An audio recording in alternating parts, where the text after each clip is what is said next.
بسم اللہ الرحمن الرحیم۔ السلام علیکم، آپ دیکھ رہے ہیں الف نیوز اور میں ہوں آپ کے ساتھ ماجد علی۔ شامل کرتے ہیں پاکستان اور دنیا بھر سے آن لائن ہیڈ لائنز۔ اسرائیل کے وزیر اعظم نیتن یاہو نے اختلافات بڑھنے پر 6 رکنی جنگی کابینہ تحلیل کر دی۔ گزشتہ دنوں میں مقبوضہ فلسطین کے محصور علاقے غزہ میں جنگ جاری رکھنے پر اختلافات کے بعد جنگی کابینہ میں شامل 2 وزراء مستعفی ہو گئے تھے۔ وزراء کے مستعفی ہونے کے بعد نیتن یاہو انتہا پسند جماعتوں کی جانب جنگی کابینہ میں نئے ارکان کو شامل کرنے کا دباؤ تھا۔ تاہم آج اسرائیلی وزیر اعظم نیتن یاہو نے جنگی کابینہ تحلیل کرنے کا اعلان کر دیا اور کہا کہ بینی گینٹس کے مستعفی ہونے کے بعد جنگی کابینہ کی ضرورت نہیں رہی۔ خیال ہے کہ بینی گینٹس اسرائیلی اپوزیشن رہنما ہیں، تاہم 7 اکتوبر کے بعد بنائی جانے والی 6 رکنی جنگی کابینہ کا حصہ تھے۔ رفح میں بختر بند گاڑی پر حملے میں ہلاک اسرائیلی فوجیوں کی تعداد 10 ہو گئی۔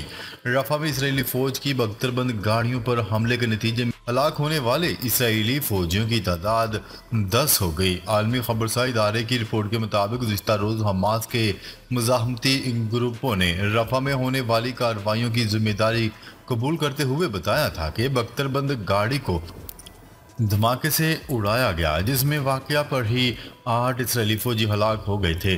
دوسری جانب آج زخمی اسرائیلی فوجیوں میں سے بھی 2 اہلکاروں نے دوران علاج ہسپتال میں دم توڑ دیا۔ اس طرح ہلاکتوں کی مجموعی تعداد 10 ہو گئی ہے، جبکہ 3 دیگر مزید اہلکاروں کی حالت بھی نازک ہے۔ سوئس پیس سمٹ کے اعلامیہ پر 82 ممالک نے دستخط کر دیے۔ سوئٹزرلینڈ کے شہر برجنسٹاک میں سوئس پیس سمٹ کے موقع پر جاری کیے جانے والے اعلامیہ پر 82 ممالک نے دستخط کر دیے۔ بھارت، آرمینیا، سعودی عربیہ، لیبیا، انڈونیشیا، بحرین، کولمبیا، جنوبی افریقہ، تھائی لینڈ اور متحدہ عرب امارات دستخط نہ کرنے والے ممالک میں شامل ہے۔ 15 اور 16 جون کو برجنسٹاک میں 100 ممالک اور نمائندہ عالمی تنظیموں کے نمائندے جمع ہوئے اور یوکرین میں امن کی بحالی سے متعلق امور کا جائزہ لیا۔ ساتھ ہی یوکرین کو روس سے لڑتے رہنے کے قابل بنانے پر بھی غور و خوض کیا گیا۔ سوئٹزرلینڈ میں یوکرین امن کانفرنس پر روس کا اہم بیان بھی سامنے آ گیا۔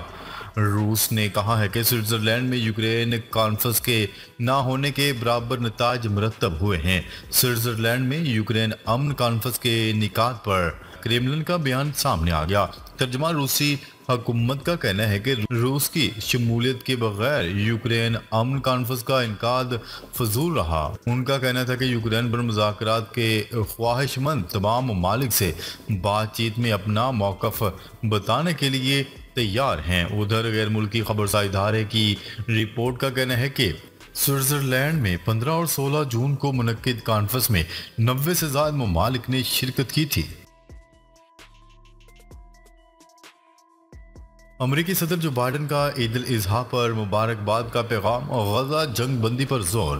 امریکہ کے صدر جو بائیڈن نے عید الاضحیٰ پر مبارکباد کا پیغام جاری کیا، جس میں غزہ جنگ بندی پر بھی زور دیا۔ غیر ملکی خبرساں ایجنسی کی رپورٹ کے مطابق صدر جو بائیڈن کا کہنا تھا کہ غزہ جنگ میں ہزاروں بچوں سمیت بہت سے بے گناہ لوگ مارے گئے ہیں۔